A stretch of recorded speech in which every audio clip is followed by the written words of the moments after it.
Hello student, welcome to my channels. तो आज हम लोग स्टार्ट करने जा रहे हैं क्लास 10 की ज्योग्राफी को। ठीक है, तो फर्स्ट ऑफ ऑल तो हम ये जानते हैं कि इस ज्योग्राफी वर्ड का मीनिंग क्या होता है। हमको ये पता है कि ये जो ज्योग्राफी वर्ड हमारा है वो पहले दो अल्फाज यानी दो वर्ड से मिलकर बना होता है।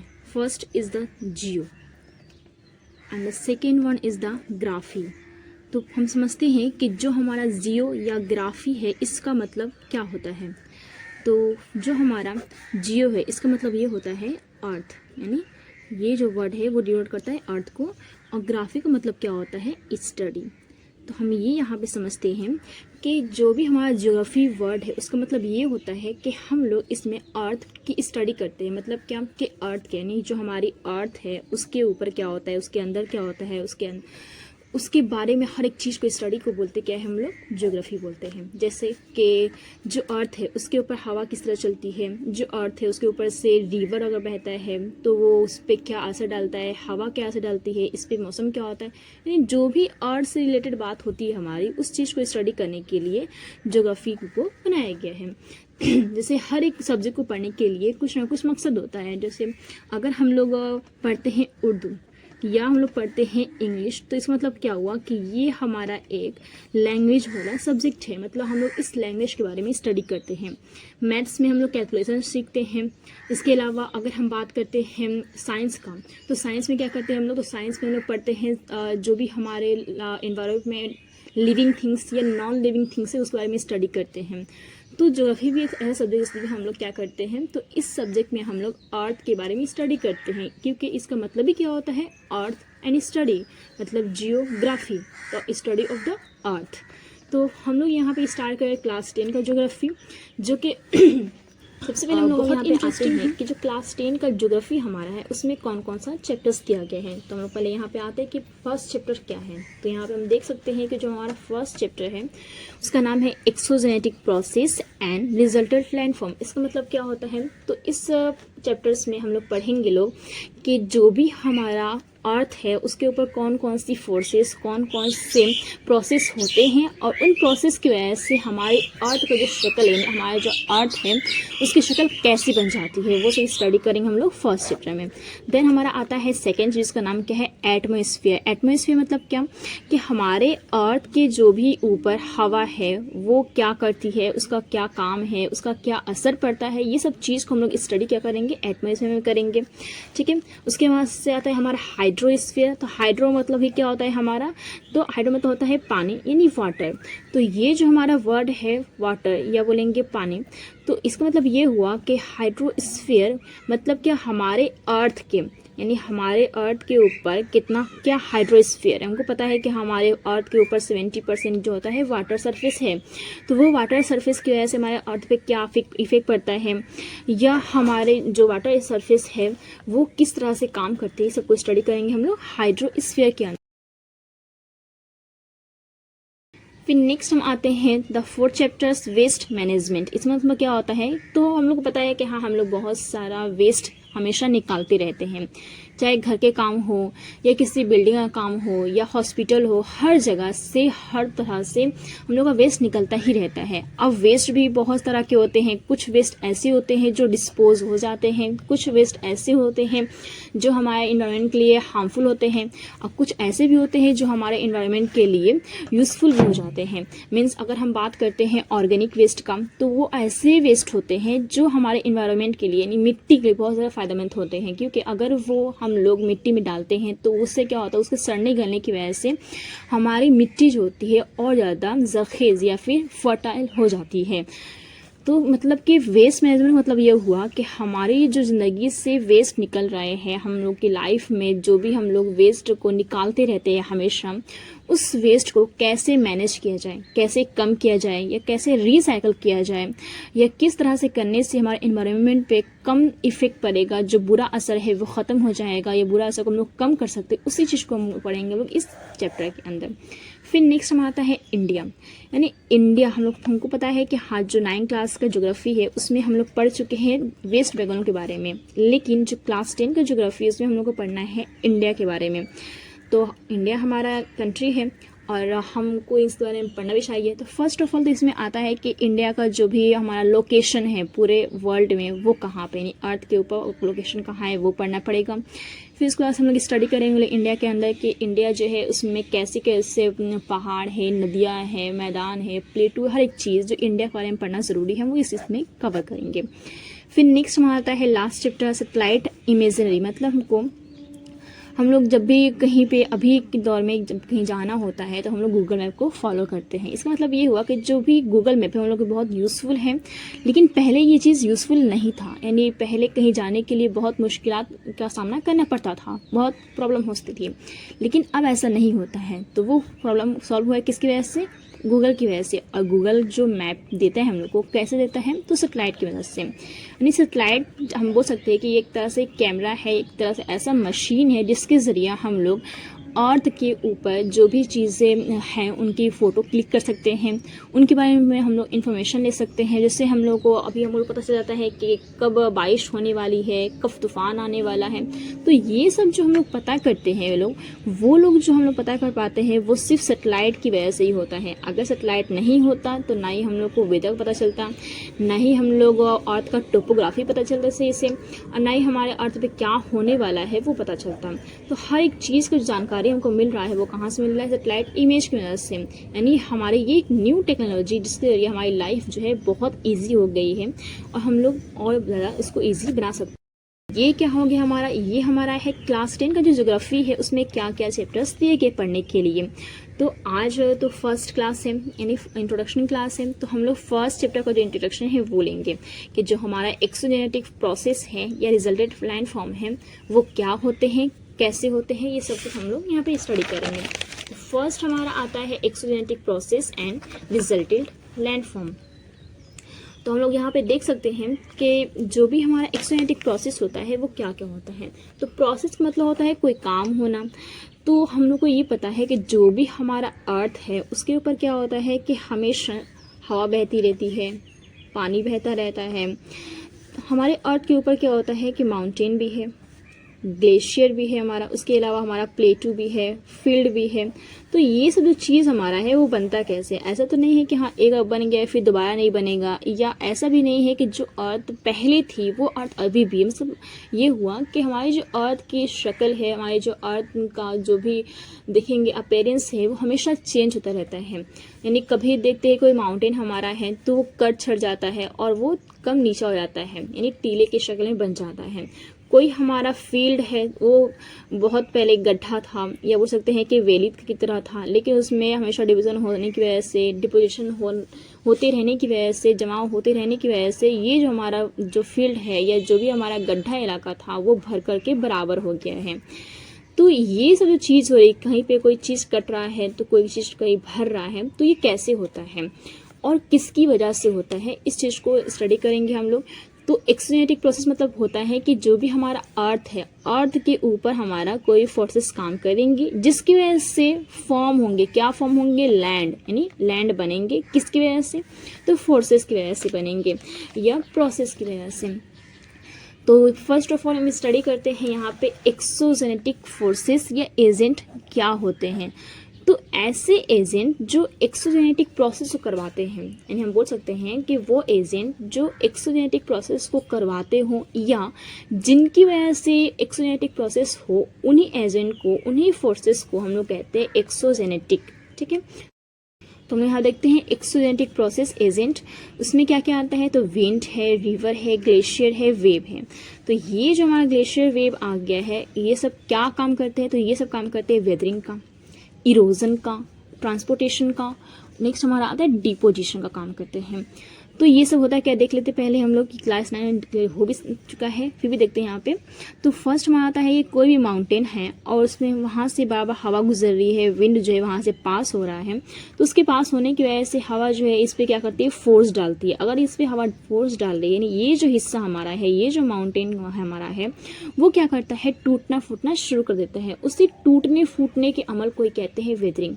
समझे कि कभी बारिश हुई, बारिश होने की वजह से ये जो हमारा माउंटेन है वो क्या होगा? गीला पड़ गया। यानी गीला पड़ करके पहले जो था वो पूरा सॉलिड था, गीला होने की वजह से क्या हो गया, ये कमज़ोर हो जाएगा, यानी टूटना फूटना शुरू कर देगा। तो इसी चीज़ को हम बोलते हैं क्या है, वेदरिंग। अगर वही पार्टिकल्स अपनी जगह से मूव कर जाएंगे, यानी जो भी हमारा टूटे फूटे पार्टिकल्स है वो मूव कर रहे हैं, तो यहाँ पे जो हवा है वो कटाव का अमल कर रही है, यानी यहाँ पे टूटने फूटने का अमल हो रहा है। तो टूटने फूटने के अमल को ही क्या बोल रहे हैं, वेदरिंग बोल रहे हैं। फिर यहाँ जो भी हमारे टूटे फूटे हिस्से हैं, अगर वही हवा है, वही पानी है, जिसकी वजह से ये टूटे फूटे हिस्से अपनी जगह से मूव कर जा रहे हैं, तो उस मूवमेंट को क्या बोलेंगे हम लोग, इरोजन बोलेंगे। अब ये यहाँ मूवमेंट हो रहा है तो हम ये देखेंगे कि कोई भी अगर हमारा पार्टिकल्स मूव कर रहे हैं तो कुछ ना कुछ फोर्स डालती है, जिसकी वजह से यहाँ पे घिसाव होगा, या यहाँ पे, यानी ये यहाँ पे कटाव करके पड़े हुए थे, ये पार्टिकल्स थे, ये हिस्से ऐसे हैं जो मौसम की तब्दीली की वजह से या वेदरिंग के अमल की वजह से क्या हो रहा है, यहाँ पे टूट फूट गए हैं। अब यही जो अपनी जगह से मूव करते हैं, यानी यहाँ से इस तरह जा रहे हैं, तो ये जो जगह है वहाँ पर वो क्या करते हैं, घिसाव करते हैं। यहाँ से यहाँ जाने के अमल को, यहाँ से यहाँ जाने का जो प्रोसेस है, उसी चीज़ को हम क्या बोलते हैं, इरोजन बोलते हैं। और जब पार्टिकल्स एक जगह से दूसरी जगह मूव करते जाते हैं, यानी वो लोग क्या करते हैं, ट्रांसपोर्ट होते रहते हैं, तो उस अमल को हम क्या बोलते हैं, उस प्रोसेस क्या बोलते हैं, ट्रांसपोर्टेशन बोलते हैं। जैसे हमको पता है कि हर रिवर जो होती है माउंटेन से निकलती है और वो बहुत दूर तक बहकर जाती है। कोई अगर सी है, यानी ओशन है, या समुंदर है, या फिर हमारा कोई लेक यानी झील है, तो उसमें जाके वो रिवर ख़त्म हो जाती है। तो जो भी हमारी रिवर होती है वो क्या होता है, माउंटेन शुरू होकर यहाँ तक जा रही है, तो क्या वो पूरा सीधा सीधी जाके बह जाती है, नहीं, ऐसा नहीं होता है। बल्कि क्या होता है कि जो भी हमारी रिवर है वो अपने साथ बहुत सारे मादे लेके आती है, बहुत सारे बोझ ढोकर के आती है, कटाव का अमल करती है पहाड़ी इलाके में या मैदानी इलाके में थोड़ा बहुत करती है। तो वो जो भी कटाव का अमल करती है, जो भी उसके साथ मादे होते हैं, वो उनको अपने साथ लेकर के बहती रहती है। तो ये मादे को अपने साथ लेकर बह रही है या उस मादे को, यानी उन बोझ को लेकर के ढो रही है, तो उस अमल को यहाँ से ले आकर कहीं और ले जाती है। ले जाने के अमल को क्या बोलेंगे हम लोग, ट्रांसपोर्टेशन बोलेंगे। ठीक हुआ। फिर नेक्स्ट हम आते हैं हमारा लास्ट टॉपिक यहाँ पे जो हमारा है, यहाँ पे क्या है, डिपोजिशन। तो डिपोजिशन का मतलब क्या होता है, तो हम यहाँ पे देख रहे हैं कि हाँ, यहाँ पे कटाव का अमल हो रहा है, वेदरिंग की वजह से जो हमारा जो भी हिस्सा है वो टूटने फूटने का अमल कर रहा है। तो जो मादे यहाँ पे टूट फूट रहे हैं, क्या वो ज़मीन निगल लेगी, नहीं। तो क्या होता है ऐसा, तो अगर हम देखते हैं कि ये हमारा जो है वो कोई ऊंचा इलाका है और ये उसी के बगल में या थोड़ा आसपास में क्या है, नीचा इलाका है, यानी यहाँ पे हमारी जो भी लैंड है वो क्या है, जो भी कटाव का काम करेंगे, जो मादे होंगे वो कहीं ना कहीं जाकर के जमा हो जाते हैं। यानी यहाँ पे देखेंगे वो लोग कि यहाँ खाई जगह है, उनके रहने का जगह हो गया है।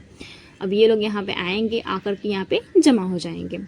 तो जो यहाँ पे जमा होने का अमल हो रहा है, ये जमाव का अमल हो रहा है, उसी अमल को हम कहते हैं, उसी प्रोसेस को हम बोलते हैं डिपोजिशन। तो फर्स्ट हमारा क्या हुआ, यहाँ पे वेदरिंग हुआ, यानी किसी भी एजेंट की वजह से हमारा जो भी अर्थ सरफेस है उसमें टूटने फूटने का अमल हुआ, तो उस टूटने फूटने के अमल को क्या बोलते हैं हम लोग, वेदरिंग बोलते हैं। फिर नेक्स्ट हमारा क्या हुआ, तो जो भी यहाँ पे टूटे फूटे हुए हिस्से थे वो अपनी जगह से मूव किए, उस अपनी जगह से मूव करने के अमल को क्या बोलते हैं, इरोजन बोलते हैं। और इस इरोजन की वजह से हमारा जहाँ से वो मूव कर रहे हैं उस सरफेस पर भी कुछ ना कुछ चेंजेस आते रहते हैं। फिर नेक्स्ट हमारा क्या है, ट्रांसपोर्टेशन। मतलब क्या कि जो भी हमारा मादा होता है या फिर उसमें हम बोल सकते हैं कि मिट्टी है, कंकड़ है, पत्थर है, जो भी हमारा है वो अपनी जगह से एक जगह से दूसरी जगह जाता है, तो उस अमल को क्या बोलते हैं, उस प्रोसेस क्या बोलते हैं हम लोग, ट्रांसपोर्टेशन बोलते हैं। ठीक है। फिर लास्ट हमारा टॉपिक क्या है यहाँ पे, या पॉइंट क्या है, तो डिपोजिशन। डिपोजिशन का मतलब ये होता है कि कोई भी हमारा नीचा इलाका है वहाँ पर जब कोई मादा आकर के जमा हो जाता है, यानी हमारा क्या होता है वहाँ पे, तो हम ये देखते हैं कि यहाँ पे जो कटा हुआ हिस्सा था वो कहीं जाएगा, बह करके जाएगा और जा करके कहीं पर जमा हो जाएगा। तो उस जमा होने के अमल को, उस जमाव के अमल को क्या बोलते हैं हम लोग, डिपोजिशन बोलते हैं। क्लियर हुआ। फिर हम लोग आते हैं अपने नेक्स्ट टॉपिक पे जिसका नाम क्या है, ग्रेडेशन। तो यहाँ पर ये समझते हैं कि मतलब क्या कि जो भी हमारा अर्थ सरफेस है वो अनइक्वल है या बोलेंगे अनइवन है। यहाँ पे कुछ इलाका जो हम लोग देख रहे हैं ऊंचा है, तो कुछ इलाका जो है नीचा है। अगर कोई ऊंचा इलाका है तो फोर्सेस ऐसे काम करते हैं कि ये इस ऊंचे इलाके को क्या करते हैं, कम कर दे, यानी इसको लेवल में ला दें। जब हम नीचे हमारा इलाका होता है तो अर्थ के ऊपर जो फोर्सेस काम करते हैं वो ये कोशिश करते हैं कि जो भी हमारा ये नीचा इलाका है उसको हम लोग भर करके अर्थ के लेवल में ला दें। यानी यहाँ पे दोनों में क्या हो रहा है, हमारा सिर्फ लेवलिंग का काम हो रहा है। तो इस लेवलिंग के प्रोसेस को क्या बोलते हैं हम लोग, ग्रेडेशन बोलते हैं। यानी हम बोल सकते हैं कि यहाँ कटाव हो रहा है, यहाँ जमाव हो रहा है। तो एक तरह से कटाव के जरिए हमारा क्या होता है, लेवलिंग, और दूसरा क्या होता है, जमाव के जरिए लेवलिंग होता है। यानी दोनों आते हैं ग्रेडेशन में ही। फिर नेक्स्ट हम आते हैं कि जो ग्रेडेशन है उसको दो पार्ट में बांटा गया है, दो पार्ट में इसको डिवाइड किया गया है। फर्स्ट हमारा क्या है, ए ग्रेडेशन, और नेक्स्ट हमारा क्या है, डी ग्रेडेशन। जो हमारा ए ग्रेडेशन, इसका मतलब क्या होता है, तो ये जो हमारा वर्ड हमारा है ए ग्रेडेशन, इसका मतलब ये होता है कि अगर हमारा कोई भी अर्थ पे नीचा इलाका है, यानी अर्थ के सरफेस से नीचा है, तो अर्थ उसको बोलती है कि तुम मेरे बराबर में आ जाओ। यानी क्या करना पड़ेगा उसको हमको लिए, तो उसके लिए हमको कहना पड़ेगा कि जो भी हमारा नीचा इलाका है उसको हम लोग फील करते हैं। ठीक है, तो अगर हम लोग इसको फिल कर देंगे तो मतलब क्या होगा कि ऐसा ऐसा फिल होते होते होते होते यहाँ पर आकर के अर्थ के लेवल में मिल जाएगा, अर्थ के इक्वल हो जाएगा। तो यानी ये लेवलिंग में आ गया। लेकिन कैसे आया लेवलिंग में, तो हम यहाँ देख रहे हैं कि यहाँ पे क्या हो रहा है, जमाव हो रहा है। यानी कोई भी हवा पार्टिकल्स लेकर के आइए, या दरिया के जरिए यानी रिवर के जरिए कोई भी हमारा पार्टिकल्स आए हैं जो इस गड्ढे के अंदर आके इस नीचे इलाके में आकर के सबमिट हो जा रहे हैं, यानी जमा हो जा रहे हैं। और उसकी जमा होने की वजह से जो अर्थ का लेवल जो कम था वो क्या हो रहा है, आहिस्ता आहिस्ता ऊपर यानी आगे बढ़ रहा है, और उसकी बढ़ने की वजह से क्या हो रहा है, ये लेवल में आ जा रहा है। तो इस लेवलिंग प्रोसेस क्या बोलते हैं, ए ग्रेडेशन बोलते हैं। फिर नेक्स्ट हमारा टॉपिक क्या है, या नेक्स्ट हमारा टाइप क्या है, तो है डी ग्रेडेशन। डी ग्रेडेशन मतलब क्या होता है, डिग्रेड कर देना, यानी कम कर देना, घटा देना। यानी कोई भी हमारा एक ऐसे इलाका है जो ऊंचा है, यानी अर्थ सरफेस तो ये है और ये इससे क्या है, थोड़ा सा ऊंचा है, तो इस ऊंचे इलाके को कम करना है। कम क्यों करेंगे, क्योंकि हमको लेवलिंग करना है। अब अगर इसको कम करना है तो क्या करेंगे हम लोग, चाकू लेके आएंगे नहीं, तो क्या करना पड़ेगा उसके लिए। तो यहाँ पे क्या होता है कि हमेशा फोर्सेस काम कर रही हैं। तो यहाँ पे हवा चल रही है, बारिश हो रही है, या कोई ग्लेशियर ही उतर रहा है, रिवर ही उतर रहा है, तो वो लोग क्या करते हैं, हमेशा यहाँ पे इरोजन का अमल करते हैं, वेदरिंग होता है, इरोजन होता है, जिसकी वजह से ये जो हमारा अर्थ सरफेस है कुछ सालों बाद, कुछ वक्त के बाद क्या होता है, ये लेवल में आ जाता है। यानी ये पहले ऊंचा था लेकिन अब लेवल में आ गया है। लेवल में आ गया है यानी किसकी वजह से हुआ है, तो कटाव की वजह से। यानी ये पहले ऊंचा था, वो डिग्रेड हो गया, डिक्रीज हो गया। फिर नेक्स्ट हम आते हैं अपने टॉपिक पे, जिसका नाम क्या है, river as a part of the hydrological cycle. यानी हम लोग को रिवर, ये जो हमारा फर्स्ट चैप्टर है उसमें हम लोग क्या पढ़ेंगे, तो हम लोग उसमें पढ़ेंगे रिवर के बारे में। फिर नेक्स्ट हम उसमें पढ़ेंगे विंड के बारे में। फिर हम लोग पढ़ेंगे ग्लेशियर के बारे में। तो जो भी हमारा ये सब वर्ड हमारा है, ये सब हमारा फोर्सेस हैं, उसमें फर्स्ट आता है कि रिवर के बारे में। तो रिवर को बताया गया कि जो रिवर हमारी है वो as a part of the hydrological cycle, यानी हमारी जो रिवर है वो हाइड्रोलॉजिकल साइकिल का एक पार्ट है। उसमें क्या क्या होता है, तो पहले हम जानते हैं कि हाइड्रोलॉजिकल पार्ट होता क्या है, या हाइड्रोलॉजिकल साइकिल होता क्या है। तो हम लोग ये जानते हैं कि अगर कोई भी हमारा वाटर बॉडीज है, मान लेते हैं कि कोई भी हमारा यहाँ पे पोंड है, रिवर है या सी है, तो उसमें हम लोग क्या होता है कि सन रेज की वजह से जब हीट इस पे आता है तो यहाँ पे क्या होता है, ये गर्म होता है और यहाँ पे एवापोरेशन का अमल होता है, यानी यहाँ भाप बनता है। अब ये भाप, पहले क्या था, यहाँ पे पानी था, अब ये भाप बना, मतलब क्या कि यहाँ पे हमारा क्या था, लिक्विड था, यहाँ पे क्या हो गया, गैस बन गया। अब ये गैस जो होती है कहाँ जाएगी, ऊपर जाती है। यहाँ जाते जाते क्या होती है, थोड़ा सा कूल डाउन होती है, यानी वो बादल बनना शुरू हो जाती है। अब यहाँ पे फिर बादल क्या होता है, बारिश बरसाता है, यानी फिर से जो पानी ऊपर गया था, जो भाप ऊपर गया था, वो दोबारा नीचे आ रहा है। तो हम ये देख रहे हैं कि पानी जो नीचे है वो ऊपर जा रहा है, फिर ऊपर से नीचे आ रहा है दोबारा। तो ये जो एक साइकिल की तरह काम करता है, यानी हमेशा होता रहता है। तो इसी साइकिल को क्या बोलते हैं हम लोग, हाइड्रोलॉजिकल साइकिल बोलते हैं। यहाँ पे क्या लिखा हुआ है, चेंज ऑफ स्टेट, मतलब क्या कि यहाँ पे देखते हैं हम लोग कि ये जो हमारा यहाँ पे माउंटेन पे बर्फ होता है उसको क्या बोल सकते हैं कि वो सॉलिड है। ठीक है तो पानी, लेकिन वो सॉलिड फॉर्म में है। फिर यही जो सॉलिड होता है, जब सन रेज पड़ेगा उसके ऊपर, तो ये जो सॉलिड होता है हमारा वो पिघलना शुरू करेगा और वो रिवर फॉर्म करेगा। तो पहले था वो क्या, सॉलिड, फिर बना क्या, वो लिक्विड बना, और यही लिक्विड जो हमारा है जाता है रिवर्स के तौर पे, बहता रहता है, बहते बहते जाता है। फिर यहाँ पे जब सन रेज पे पड़ेगा तो ये क्या, जो लिक्विड है वो बनता है गैस, यानी बनता है, एवापोरेशन होता है। तो पहले था सॉलिड, फिर बना ये लिक्विड, फिर ये बना गैस। यानी हम ये देख रहे हैं जो भी हमारा हाइड्रोलॉजिकल साइकिल है उसमें जो वाटर है उसका क्या हो रहा है, स्टेट चेंज हो रहा है। इसलिए यहाँ लिखा हुआ है रिवर जो हमारा है वो पार्ट है, किसका पार्ट है, तो हाइड्रोलॉजिकल साइकिल का एक पार्ट है। फिर नेक्स्ट हमारे यहाँ पे चेंज ऑफ प्लेस, तो पहले ये रहता था महाराज कहाँ पे, तो पहाड़ों पे। फिर बेचारा पहाड़ों से कष्ट करके नीचे उतर के बहते बहते गया, फिर उसके बाद से भाप जब बन गया तो हवा में चला गया। यानी पहले था पहाड़ों पे, फिर ज़मीन पे आया यहाँ नीचे, फिर उसके बाद से हमारा चला गया हवाओं में। इसका जो जगह है वो चेंज होता रह रहा है, तो इसीलिए यहाँ लिखा गया है चेंज ऑफ प्लेस। तो यहाँ पे हम देखते हैं कि जो हाइड्रोलॉजिकल साइकिल हमारा होता है उसमें दो चीज़ें होती हैं। पहला जो हमारा वाटर है या जो हमारा रिवर है, इसमें जो पानी है वो क्या होता है, उसका स्टेट चेंज होता रहता है। नेक्स्ट हमारा क्या होता है, उसका जो भी हमारा प्लेस है वो चेंज होता रहता है। ठीक है, तो स्टूडेंट्स हम लोग ने यहाँ तक पढ़ा। उसके बाद से जो भी हमारा पार्ट है यानी इसमें हम लोग पढ़ना है रिवर के बारे में डिटेल में, रिवर क्या होती है, कैसे काम करती है, हर एक चीज़ को पढ़ना है डिटेल में। रिवर जो होती है कटाव काम करती है, जमाव काम करती है, तो अगर ये कटाव कर रही है तो हमारा जो लैंड फॉर्म है वो कैसे चेंज हो रहा है, हर एक चीज़ को स्टडी करना है हमको। तो आज के लिए इतना काफ़ी है, मिलते हैं नेक्स्ट वीडियो में।